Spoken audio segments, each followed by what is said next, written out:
Polemik sengit Ketua Umum PSSI Thailand protes keras terhadap Presiden AFC. ทีนี้เรามองว่าไอ้เรื่องไม่รับคำตัดสินน่ะเป็นไปไม่ได้ต้องรับอยู่แล้วแต่ว่ามันถึงเวลาหรือยังอ่ะที่เราจะต้องออกมาจากความหวาดกลัวและเราจะต้องมองไปในทางแก้ไขในทางพัฒนาด้วยกันร่วมมือร่วมใจกันและแป้งเชื่อว่าสื่อมวลชนกีฬาทุกท่านพร้อมที่จะยืนเคียงข้างแฟนบอลไทยและพร้อมที่จะช่วยพัฒนาฟุตบอลไทยไปด้วยกัน Timnas Indonesia U19 ikuti turnamen di Korea Selatan lawan Argentina dan Thailand. Inilah berita yang memang saya tunggu-tunggu. Karena saya berharap ada rencana yang matang dari PSSI untuk mempersiapkan tim ini.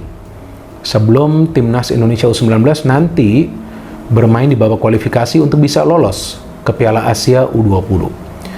Karena sangat penting bagi para pemain kita mendapatkan jam terbang lawan tim-tim yang tangguh. Jadi dengan mengikuti turnamen di Korea Selatan, tentu para pemain akan mendapatkan pengalaman yang berharga. Karena lawan-lawan yang dihadapin bukanlah tim-tim yang lemah.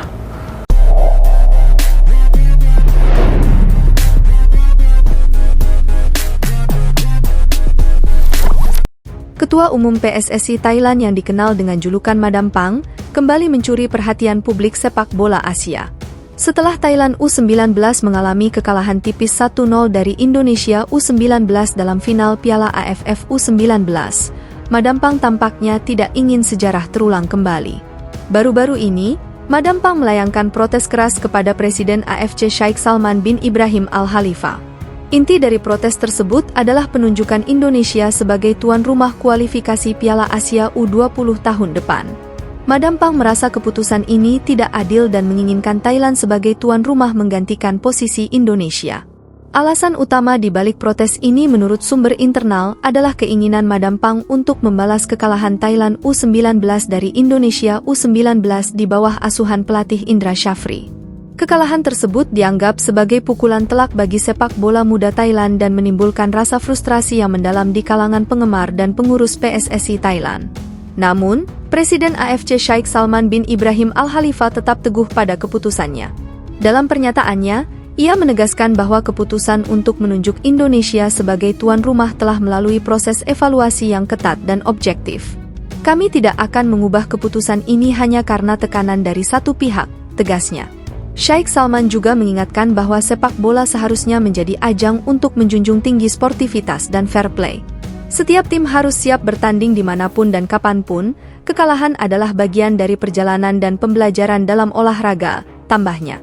Reaksi dari penggemar sepak bola di Asia pun beragam. Beberapa mendukung langkah Madam Pang yang dianggap berani dan tegas. Sementara yang lain menilai protes tersebut sebagai bentuk ketidakmampuan menerima kekalahan. Terlepas dari itu, polemik ini menjadi sorotan menjelang kualifikasi Piala Asia U20 tahun depan. Apakah Thailand akan berhasil mengalahkan Indonesia di atas lapangan atau tidak? Hanya waktu yang akan menjawab. Yang pasti, semangat kompetisi dan rivalitas di antara kedua negara semakin membara. Timnas Indonesia U19 kini fokus ke kualifikasi Piala Asia U20 2025. Timnas Indonesia U19 sedari awal tidak melihat Piala AFF U19 2024 sebagai target utama. Jadi, tak lama usai juara, Garuda Muda langsung fokus pada target berikutnya. Setelah Piala AFF U19 2024, Indonesia akan berlaga di kualifikasi Piala Asia U20 2025. Indonesia berada di grup F, bersaing melawan Timnas Yaman U20, Timnas Timor Leste U20, dan Timnas Maladewa U20. Garuda Muda akan menjadi tuan rumah grup F. Nantinya, setiap juara grup, 10 tim, dan 5 runner-up terbaik akan lolos ke putaran final Piala Asia U20 2025. Pertama, saya mengucapkan puji dan syukur kepada Allah Subhanahu wa Ta'ala karena tahun kemarin ada medali emas SEA Games 2023, tahun ini 2024, ada Piala AFF U19. Dan tentu untuk saya, itu menjadi motivasi agar berbuat yang lebih baik lagi, kata Indra pada sesi jumpa pers setelah laga, Senin.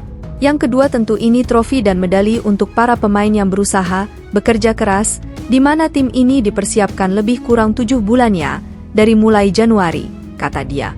Piala Asia U20 di Cina akan dimainkan pada Februari tahun depan dan perjalanan Indonesia menuju panggung Asia akan dimulai pada laga kualifikasi yang dimainkan pada September mendatang.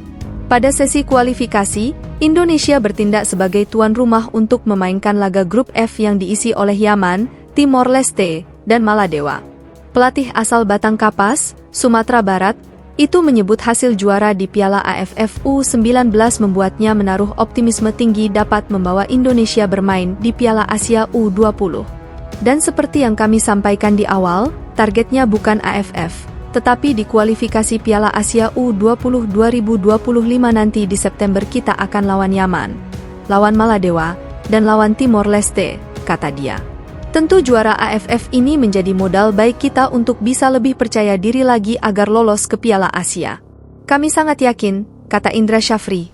Timnas Indonesia U19 akan mengikuti turnamen di Korea Selatan bertajuk Seoul Earthon Cup 2024 pada 28 Agustus hingga 1 September 2024. Lawan Timnas Indonesia U19 adalah Timnas Korea Selatan U19, Timnas Argentina U19 dan sang musuh bebuyutan, Timnas Thailand U19.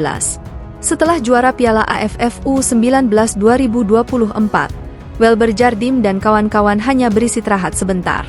Rencananya pada 11 Agustus 2024, Indra Syafri sudah kembali mengumpulkan para pemain terbaiknya. Indra Syafri memanggil Kaviatur Rizky dan kawan-kawan jelang bersiap mengarungi kualifikasi Piala Asia U20 2025 yang digelar di Jakarta pada 25 hingga 29 September 2024. Skuad Garuda Nusantara julukan Timnas Indonesia U19 tergabung di grup F bersama Maladewa, Yaman dan Timor Leste. Berhubung sebagai tuan rumah, digelar di Stadion Madia, dan melihat calon lawan yang dihadapi, peluang Timnas Indonesia U19 lolos Piala Asia U20 2025 sebagai juara grup F terbuka lebar. Demi merealisasikan target tersebut, persiapan matang wajib dibuat. Karena itu, pemusatan latihan pun digelar di Korea Selatan. Ini bukanlah yang pertama Timnas Indonesia U19 menggelar pemusatan latihan di Korea Selatan. Awal 2022, Timnas Indonesia U19 asuhan Shin Tae-yong juga menggelar TC di negeri Ginseng. Selain menghadapi tim-tim universitas, Timnas Indonesia U19 juga 2 kali dihadapkan Timnas Korea Selatan U19. Sayangnya, hasil yang didapat Timnas Indonesia U19 kurang maksimal kelar TC di Korea Selatan. Timnas Indonesia U19 secara memalukan rontok di fase grup Piala AFF U19 2022 yang digelar di tanah air. Saat itu, skuad asuhan Shin Tae-yong hanya finish di posisi 3 grup A, di bawah Vietnam U19 dan Thailand U19.